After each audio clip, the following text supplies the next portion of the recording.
तो किसी कवि ने बताया क्या अजय भैया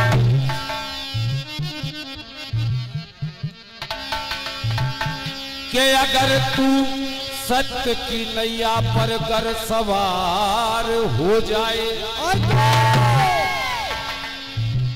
यदि पंचों गौर के सुनेंगे ना तो पूरे कीर्तन को सार 4 लाने में।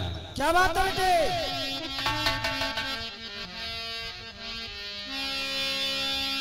कि अगर तू सत्य की नैया पर कर सवार हो जाए तो तेरा कर्म ही तेरे लिए पतवार हो जाए। तो काम क्रोध मद लोभ मोह का वो भमर बेकार हो जाए लगे जब धर्म की बलि तो बेड़ा पार हो जाए। श्री राधे तो लीजिए और ये 101 रुपए का आशीर्वाद जो कि छोकरवाड़ा कीर्तन पार्टी के मास्टर जसमा चौधरी की तरफ से हमारी पार्टी को प्राप्त हुए बार बार आशीर्वाद की कामना और 51 रुपए का आशीर्वाद छोकरवाड़ा पार्टी के सदस्य करतार सिंह जी देते हैं बार बार आशीर्वाद की कामना और ये 101 रुपए का आशीर्वाद जान सिंह डायरेक्टर जी जो कि हमारे चाचा जी हैं कटारा निवासी हमारे लिए देते हैं बार बार आशीर्वाद की कामना। तो लीजिए एक बार फिर से और ये कटारा कीर्तन मंडल आपकी सेवा में हाजिर है और के सबसे पहले पंडाल में विराजमान मेरे पिता तुल्य बुजुर्ग पति व्रत धर्म के आंचल में पलने वाली मेरी मातृ शक्ति मेरी माता बहना और बाहर से आई हुई आगंतुक पार्टियां सभी के श्री चरणों में कटारा कीर्तन मंडल की तरफ से हृदय से नमन चरण वंदन राम राम साहब स्वीकार हो। तो आइए चलते हैं प्रसंग की तरफ और प्रसंग मेरा रामायण से रहेगा और आज भगवान राम और रावण का युद्ध चला हुआ है और के जितने भी योद्धा रावण की तरफ से भेजे गए सारे योद्धा मृत्यु को प्राप्त होते चले गए। आज मेघनाथ के विचार आया और पिताजी के सामने जाके पहुंचा और कहने लगा कि हे पिताजी मुझे क्यों ना युद्ध की आज्ञा दी जाए जिससे कि मैं इस युद्ध को समाप्त करके शीघ्र विजयश्री का ताज अपने सर पे बांध के लेके आऊं। ऐसा ही हुआ आज वो रावण अपने पुत्र मेघनाथ के लिए आज्ञा दे देता है और जैसे ही पिताश्री की आज्ञा मिली तो आज वो सलोचना के महलों में पहुंचा और कहने लगा कि हे प्रिय आज मेरे पिताश्री की आज्ञा है मुझे युद्ध भूमि में और युद्ध लड़ने के लिए जाना है। और के विद्वान जब इतने शब्दों को सलोचना ने सुना तो आज सलोचना और पूजा का थाला हाथ में लेकर के और अपने पति के सामने खड़ी है और अपने पति देव से कहने लगी कि हे स्वामी मुझे उम्मीद है कि आप रणभूमि में जा तो रहे हो लेकिन विजयश्री का ताज अपने सर पे बांध के लाना होगा।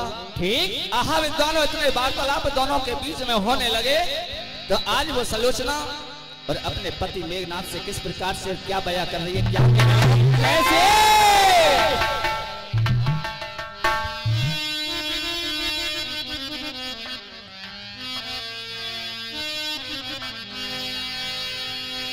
और जाना पिया जाना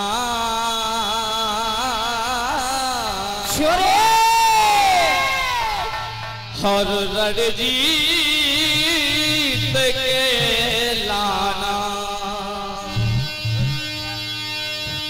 हर विजयश्री का हर समर भूमि में जाते ही तुम्हें लौट चले आना जाना पिया जाना रणजीत के आना जाना पिया जाना रणजीत के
सलोचना अपने पति देव से कहने लगी कि हे स्वामी,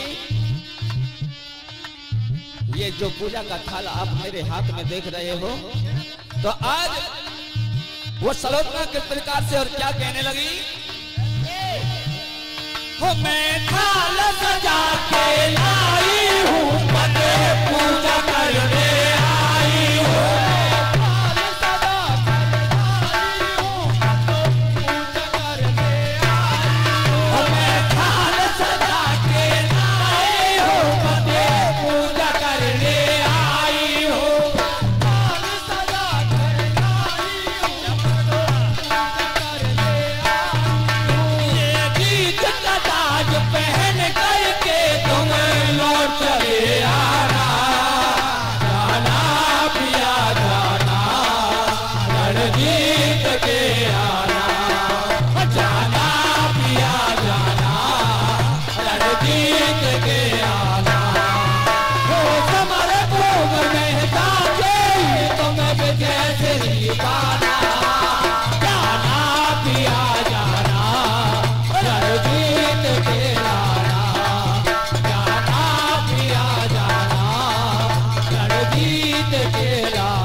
और ये 51 रुपए का आशीर्वाद परवाल दादाजी की तरफ से हमारी पार्टी को प्राप्त हुए बार बार आशीर्वाद की कामना।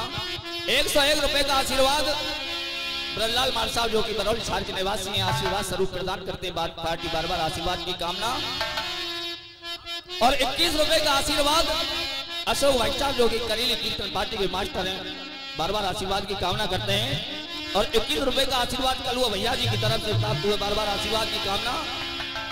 और विद्वान और प्रसंग को आगे बढ़ाते हुए आज वो मेघनाथ रणभूमि के मैदान में चला गया। रात्रि कालीन वेला हुई, आज वो सलोचना अपने सैन्य कक्ष में है। और जैसे ही अर्धरात्रि हुई तो आज सलोचना सैन्य अवस्था में है। और सैन्य अवस्था में है तो आज उसको नाना प्रकार के अपशकुन दिखाई देने लगे। उसके हाथों की चूड़ियां टूट गई, माथे की बिंदिया गिर गई। और जब इस प्रकार से अपशकुन दिखाई देने लगे, प्रातः काल हुआ और दौड़ी दौड़ी अपनी सासू मां मंदोदरी के पास पहुंची और कहने लगी कि हे मां, मुझे ये तो बताओ कि मेरे पति देव का सामना रणभूमि के मैदान में किस योद्धा से हुआ है, और के न जाने युद्ध भूमि के मैदान में मेरे पति देव का क्या हाल होगा। क्यों बेटी इस प्रकार से कैसे बोल रही है? हाँ मां, मुझे स्वप्न में नाना प्रकार के अपशकुन दिखाई दिए हैं। बोली बेटी कौन कौन से अपशकुन दिखाई दिए हैं? कि मां मेरे माथे की बिंदिया गिर गई, मेरे हाथों की चूड़ियां टूट गई। मुझे ये तो बताओ मां कि मेरे पति देव का युद्ध भूमि के मैदान में क्या हाल है। तो आज दोनों सासू माँ और सलोचना में वार्तालाप हो रहे हैं। तो आज और किस प्रकार से वो सलोचना और मंदोदरी से क्या जवाब देने लगी, क्या बताया।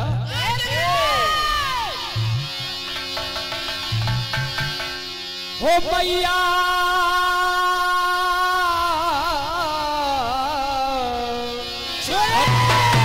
हो मैया मुझको बताओ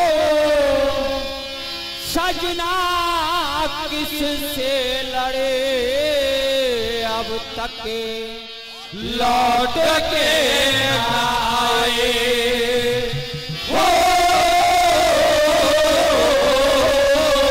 अब तक लौट के न आए होते ऐसे कौन बड़े अब तक लौट के न आए होते ऐसे कौन बड़े हो भैया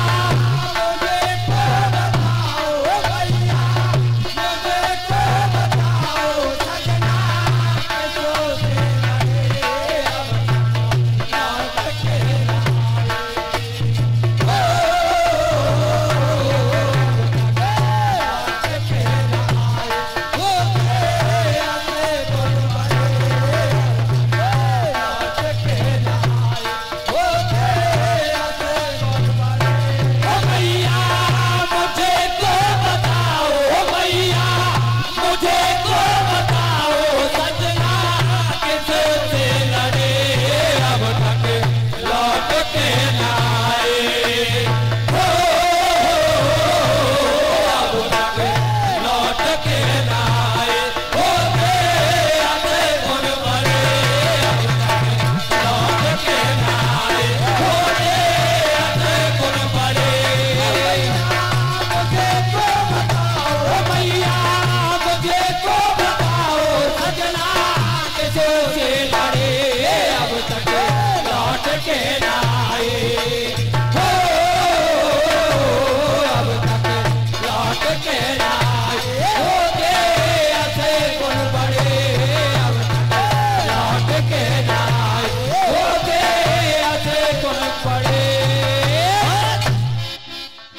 सलोचना से मंदोदरी कहने लगी कि हे बेटी तुझे कौन कौन से अपशकुन दिखाई दिए हैं। और तो आज वो कहने लगी कि माँ आज स्वप्न में मेरे दाई आंख धड़कने लगी, जो कि आप जैसे बुजुर्ग बताते हैं जब स्त्री की दाई आंख धड़कती है तो वो शुभकारी नहीं हुआ करती।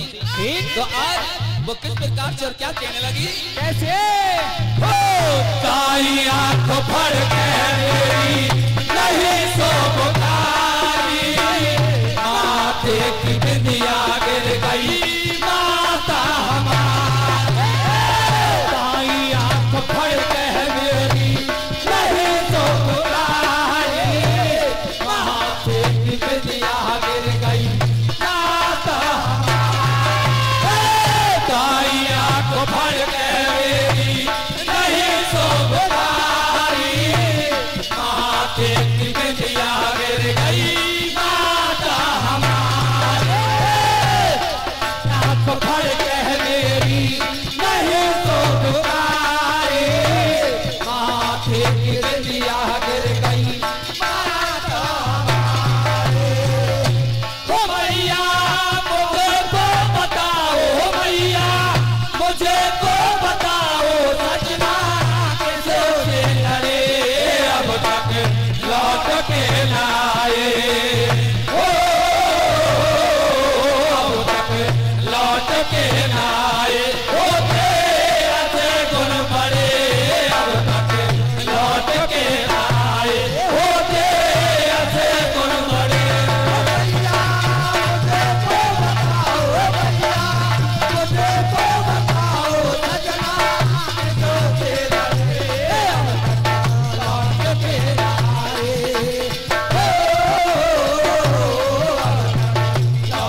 आशीर्वाद हमारे चाचा जी नवल सिंह जी की तरफ से जो कि कटारा के निवासी हैं, हमें आशीर्वाद स्वरूप प्रदान हुए, बार बार आशीर्वाद की कामना। और ये 51 रुपए का आशीर्वाद किशोर सिंह जी की तरफ से प्राप्त हुए, बार बार आशीर्वाद की कामना करते हैं। और जब इतने वार्तालाप दोनों के बीच में हुए तो आज वो मंदोदरी और सलोचना से कहने लगी कि हे बेटी, तेरे माथे पे इतना पसीना पसीना क्यों है? तू घबराई हुई क्यों है? और तेरे पति का सामना इस दुनिया के अंदर वो इंसान कर सकता है जिसने 14 साल नींद भोजन और नारी का त्याग किया हो। ठीक, तो आज वो अगले बंद में और मंदोदरी से किस प्रकार से क्या कहने लगी? 14 साल नींद भोजन और त्याग नारी, ऐसा कौन होगा जग में वीरता को धारे।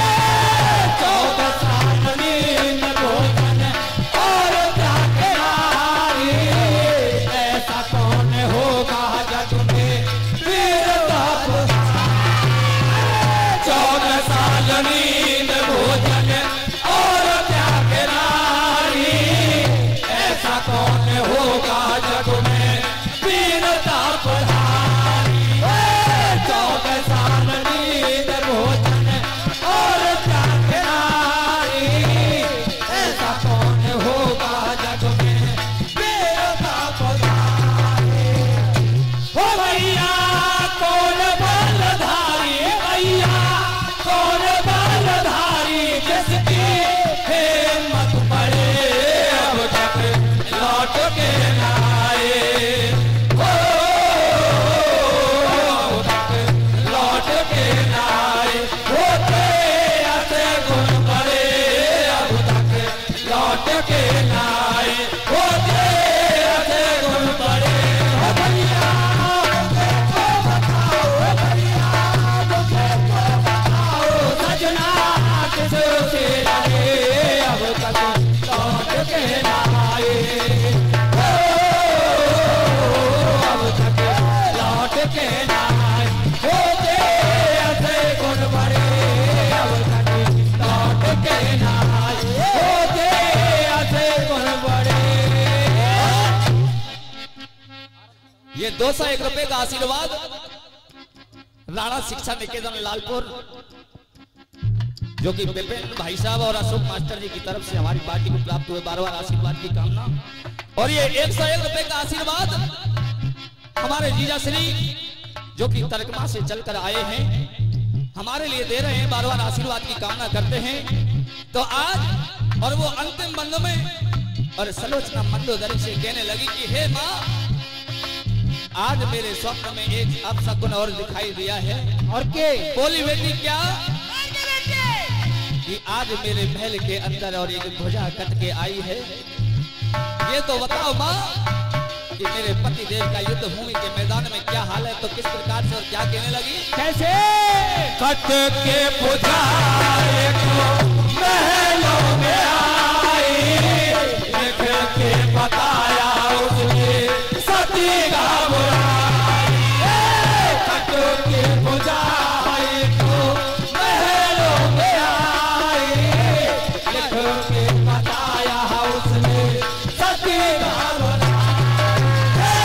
कट के पुजारे को महलों में आई, लिख के बताया उसने सती का बुराई। कट के पुजारे को महलों में आई, लिख के बताया उसने सती का बुराई। ओ मैया हाथों के चटके, मैया हाथों के चटके, देखो मेरे कड़े अब तक लौट के ना आए। हो अब तक लौट के ना आए। होते ऐसे गुण बड़े अब तक लौट के ना आए। होते ऐसे गुण बड़े। हो भैया मुझे तो बताओ, भैया मुझे तो बताओ, सजना किससे लड़े अब तक लौट के ना आए।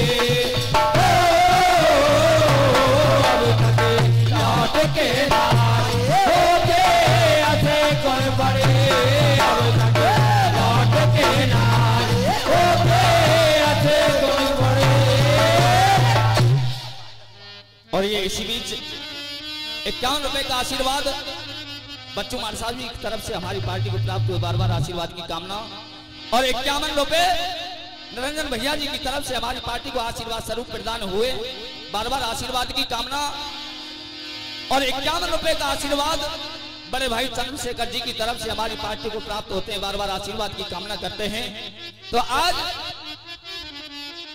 प्रसंग को सॉल्व करते हुए और वो मेघनाथ मृत्यु की शैया पर लेट गया। और जब मृत्यु के समाचार लंका के दरमियान पहुंचे और के तो आज लंका में शोक की लहर दौड़ गई। ये समाचार जैसे ही सलोचना ने सुने, आहा विद्वानों आंखों से अश्रुओं की धारा प्रवाहित तो होने लगी, रोती हुई बिलखती हुई आज वो सलोचना और अपने पिता श्री यानी रावण के पास पहुंची और कहने लगी कि हे पिताश्री, मेरे पतिदेव और मृत्यु को प्राप्त हो गए, मुझे सती होने के लिए उनके शीश की आवश्यकता है।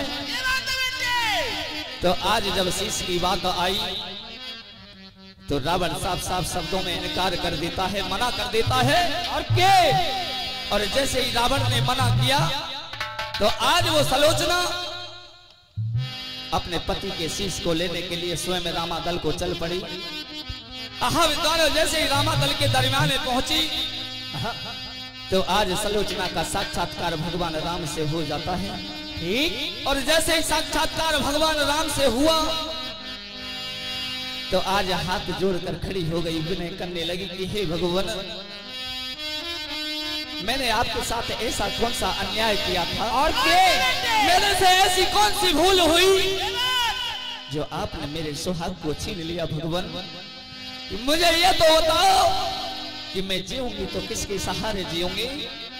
तुमने तो मेरा सुहाग ही छीन लिया।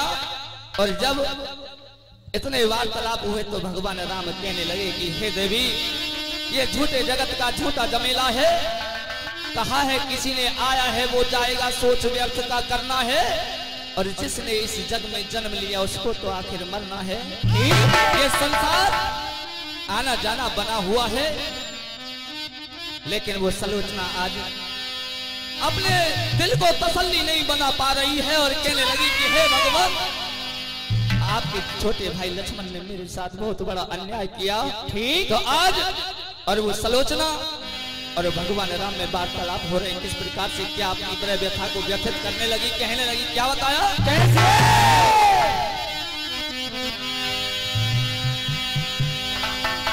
हो राम जी बड़ा दुख दीना,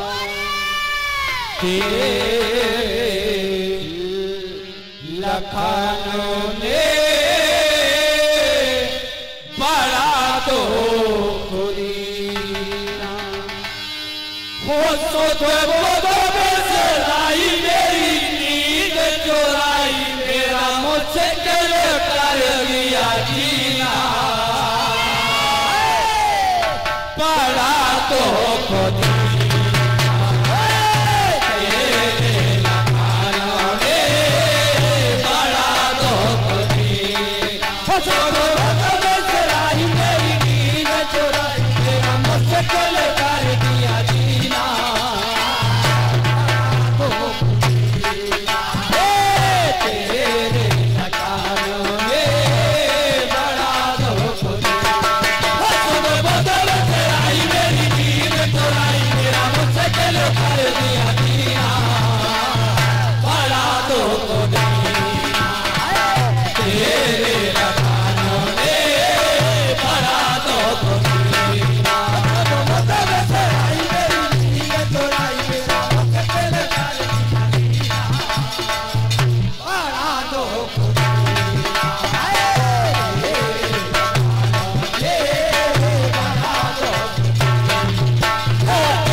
वो सलोचना हाथ जोड़ के भगवान राम के सामने खड़ी हुई है और के नेत्रों से अश्रुओं की धारा प्रवाहित तो हो रही है और कहने लगी कि हे भगवान, मेरे पति के प्राणों का हनन भी हो गया और आप भी मुझसे रूठ गए, तो अब मैं जीऊंगी तो किसके सहारे और क्या बताया कैसे हो आज ये बेदना कैसे रूठे हाथों के सब कान टूटे, आज ये बेदना कैसे रूठे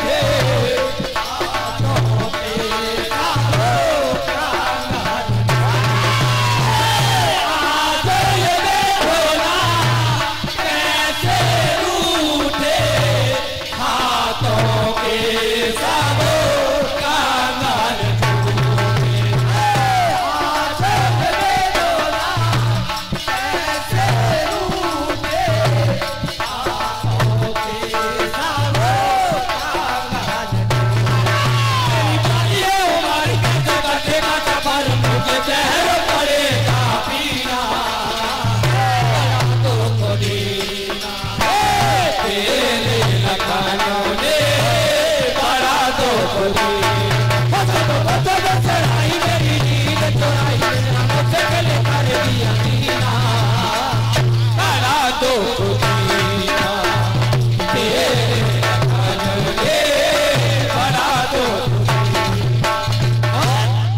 कमेटी से निवेदन करना चाहूंगा, मात्र 1 मिनट लूंगा और के आज वो सलोचना और भगवान राम के सामने विनय करने लगी, अन्य करने लगी, निवेदन करने लगी और कहने लगी कि स्वामी, जो स्त्री के 16 श्रृंगार बताए हैं, सबसे मोस्ट इम्पोर्टेंट श्रृंगार उसका सुहाग हुआ करता है, जो कि आज आपने मेरे से छीन लिया। भगवान, मैंने ऐसा कौन सा अन्याय किया था?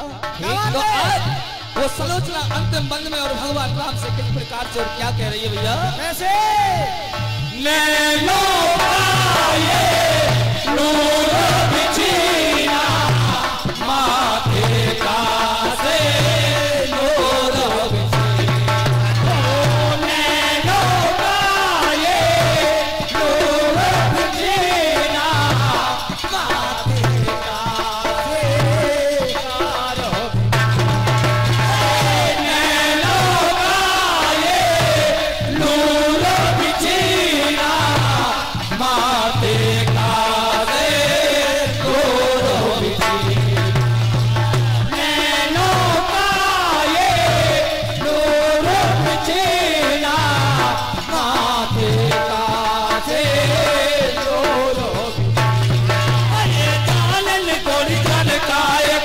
मेरा मुश्किल कर दिया जीना, बड़ा तो दीना तेरे लखानों ने बड़ा तो बदल चढ़ाई मेरी नींद चुराई, मेरा मुश्किल कर दिया जीना, बड़ा तो दीना तेरे लखानों ने बड़ा तो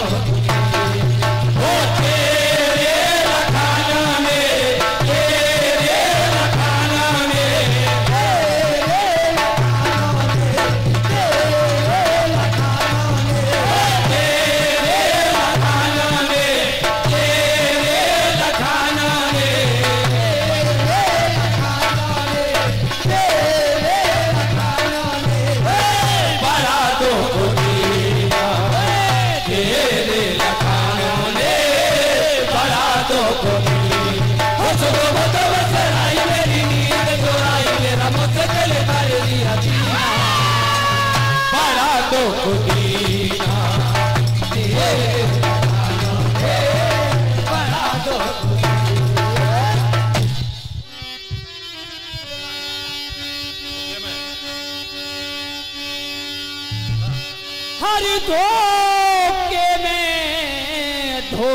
में